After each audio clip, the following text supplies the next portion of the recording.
Never the Same, Chapter 1. Dagon, are you paying attention? My teacher's voice shatters my train of thought. So close. I was nearly there.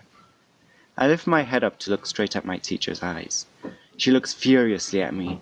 Most people would cower in fear, but not me, since I am just as angry. Dagon, I expect you to pay attention in my class, my teacher says, her anger still in her voice. But I already know the human circulatory system. I learned that 2 years ago, I complain, attempting to leave my own anger out. So tell me then, what is the name of the artery that supplies blood to the kidneys? The teacher asks. The other students tense. We have not been told this yet. The renal artery, I casually say. My voice has a slight mocking tone for my classmates. They are the ones who didn't visit the library every day so they could avoid this. Correct, the teacher sighs. I hear my fellow classmates talk amongst themselves. Mainly about how on earth I knew this piece of information. Miss, I say. My teacher, who had been walking back to the whiteboard, looks back at me. Yes, Dagon, she says, possibly knowing she will regret paying attention to me like the last 5 times in these past 2 weeks. Is it possible for an organism to survive 500 grams of table salt after having been given 50 milliliters of water in a 24-hour period? I ask. I am not sure. What do you mean by 24 hours? My teacher sighs. 24 hours after having taken the water, and in a 24-hour period after taking the salt, I explain. And what organism? My teacher continues, clarifying my question. I sigh. I didn't want that question asked. Let's say a Komodo dragon, largest size, I tell her. Then I really don't know. My return to teaching, my teacher finalizes. I nod, not bothering to point out that the class is nearly finished. My mind returns to the problem at hand as the teacher talks more about the heart chambers. Is it possible for a dragon to survive 500 grams of table salt in a 24-hour time period after having been given 15 milliliters of water 24 hours ago? I sigh. Guess it's impossible to answer that since dragons are mythical creatures. The bell rings. Its frustratingly annoying clanging sound echoes through the air, soon drowned out by the students' cheers. The week is finally over.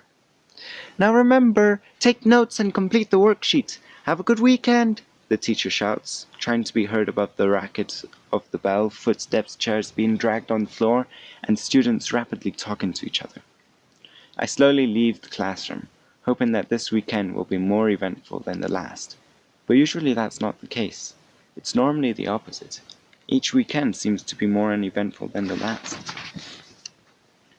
I throw my bag to the back of the corner seat of the bus. People don't tend to interrupt me from my thinking back there, since they sit on the front. Taking my seat, I put on my seatbelt, the buckle giving a click sound.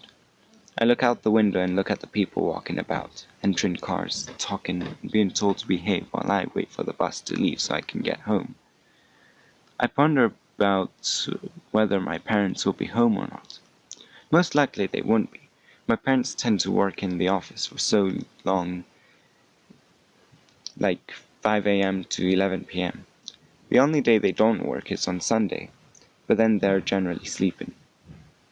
The bus begins to shake and it begins its journey to drop people off at their houses. The kids at the front are excitedly playing their games. The teens in the middle are listening to music, talking, or playing a game on their phone. I'm here at the back, looking out the window and pondering. I guess a dragon would be big enough to survive in these 24 hours, so long as it didn't do much physical activity. With my large debate put at rest, I simply stare at the scenery, waiting for my overactive mind to gift me with a new mental problem to solve. The bus stops in front of my gate, and grabbing my bag, I hurry out of the still crowded bus to get home, away from all the noisy people. I hurry across the grassy driveway, ignoring the songs of the birds and howls of the local wolves. Living near the woods is nice, especially when the town is surrounded by them, but eventually the noises get annoying. I run towards the front door. Then, after reaching it, I dig into my pocket for the keys, and after finding them, I slot them into the lock and open the door. My assumption that my parents weren't home was proven correct. Sighing, I walked to my bedroom and plumped my bag down at the foot of my bed. With nothing to do for the next couple of hours, I sit down on my armchair and relax, waiting for a new question to arise. My eyes wander around, taking in the details of my room. My bed rests in one corner with my bookcase right next to it. Next to the bookshelf, on the corner opposite to my bed, is my armchair that I'm sitting in.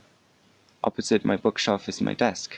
Opposite the foot of my bed is the door to the rest of the house. How many times has my bedroom changed? The answer is simple. 3 times. Exactly 3 times.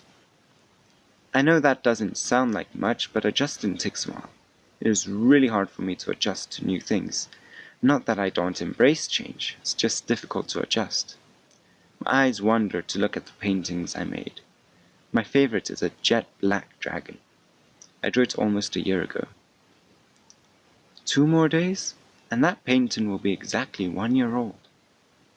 A ping sound brings me out of my thoughts, and I notice my phone on my desk light up. I grumble slightly as I'm forced to stand up and check the phone, just in case my parents are the ones that sent the message. I'm not addicted to the technology like most people my age. I wonder why 14-year-olds are so addicted. It's like they have nothing else to do in their lives. I'd normally not bother to check that phone. The last time I did, and it was my parents, I faced a lot of shouting at 12:30 in the night. It wasn't pleasant.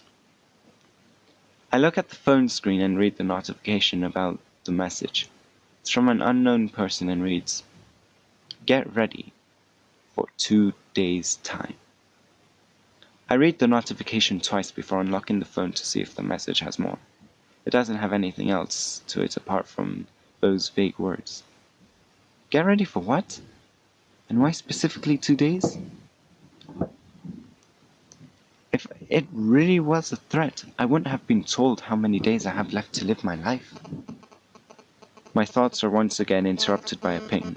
I look down on the phone and see the unknown messenger has sent another message. Look up.